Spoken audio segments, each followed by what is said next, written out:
Patterson, who graduated in 1970, 1972, and 1993 at Texas Southern University. Dr. Patterson, what made you choose Texas Southern? Well, first of all, I've always said I wanted to go to college. And they were the first one who gave me a scholarship in summer of '64 once I finished high school. And I was unable to financially to attend out of state or anything. So I said, this is the blessing.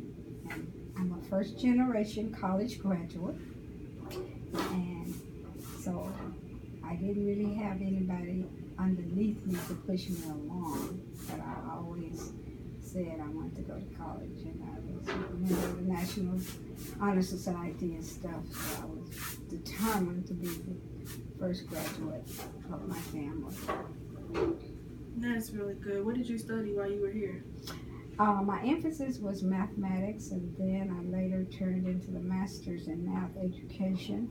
And my third degree is in urban education. It's an EDD. So I liked the educational aspect of helping others to achieve their goals. Okay, cool. Can you describe the campus then compared to what it's like now? Wow, that's a big difference now.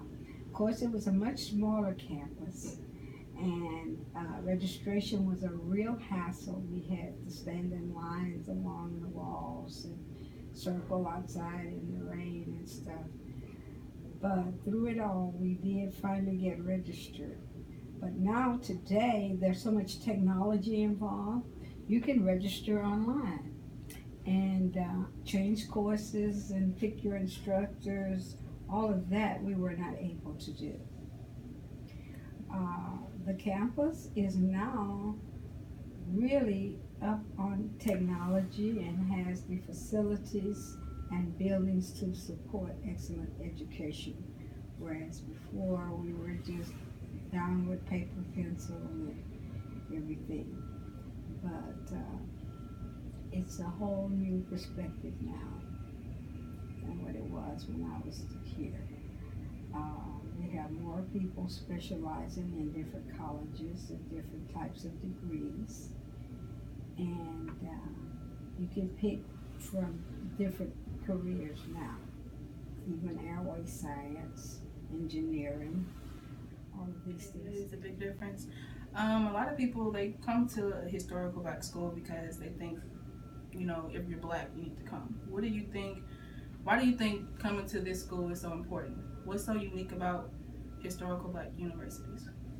For me, it was really the support that I got from people of my same ethnic background who had gone through what I'd gone through.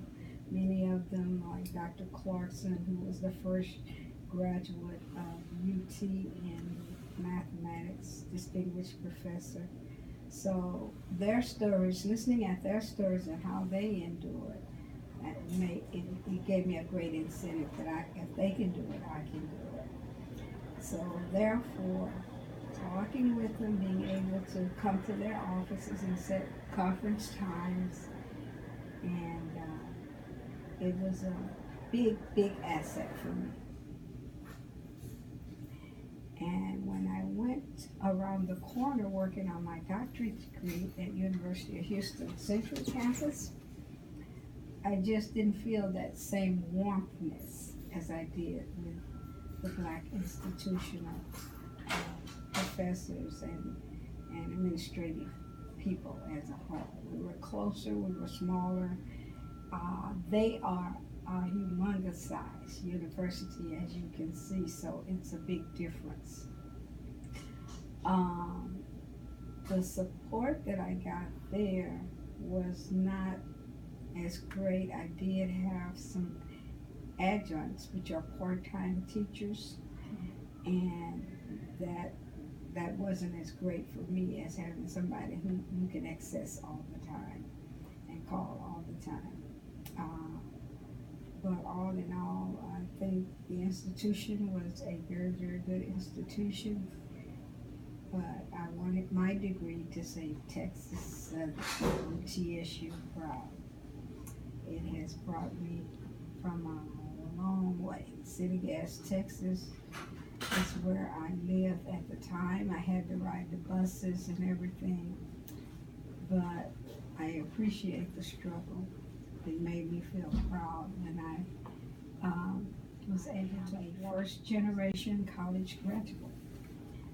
So, you know, that was a big thing in my life as well as in my family's life. That's a blessing. Were there any significant moments in U.S. history that you could recall experiencing while you were here at TSU?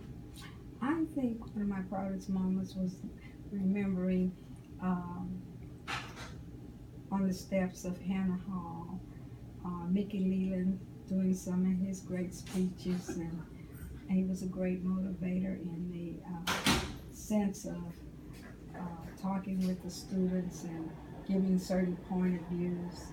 Also, the other inspiring person was Barbara Jordan, and these are first of their kind in our country today. Although both of them are now deceased, but they left messages everywhere they went. And they became great public figures, and I felt that they were an incentive that if they can do it, I can too. And that was back in the old days, okay, of TSU. Okay. Now, this generation, a lot of students are dropping out. Did you have like any hard times during your college time that you feel like giving up? Like, what pushed you? Aspirations of going into mathematics. I think I want to do more. So I went back to school and got my terminal degree and started working here teaching freshman students.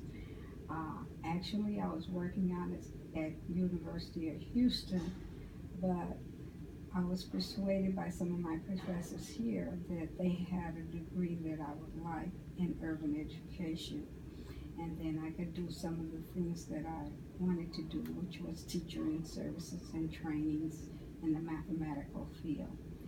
And it just helped a lot, helped my students to pass various standardized tests, getting objectives, and test taking skills and all of that, which were hot topics along in those days. So they did achieve, and most of them I asked not to give up, and that was what got me through. If you fail, don't just wallow in it. Take it a second time, and you'll do better if you're really sincere about achieving your goal and a degree. Of course, many of them were like me, especially the females. They got involved, and actually I got married in my sophomore year, and so there was another aspect of it in terms of not being able to participate in a lot of clubs and organizations because of other obligations. But here at Texas Southern today, we have more females with children, about maybe 60 to 70%, that I can really talk to and tell them from firsthand experience that they can do it. And it's all about time management and keeping focus and not having too much in the fire and looking at what it is that you really want. Do you want to hang out in clubs? Do you want to hang out at the student center? How is that going to help you? Basically, those are the things that I emphasize to them today. Okay, well, TSU Local History Project. Today is November 9th, 2015. We are here in Fairchild's building at Texas Southern University. I hope you guys received as much information about this campus, and you guys have a blessed day.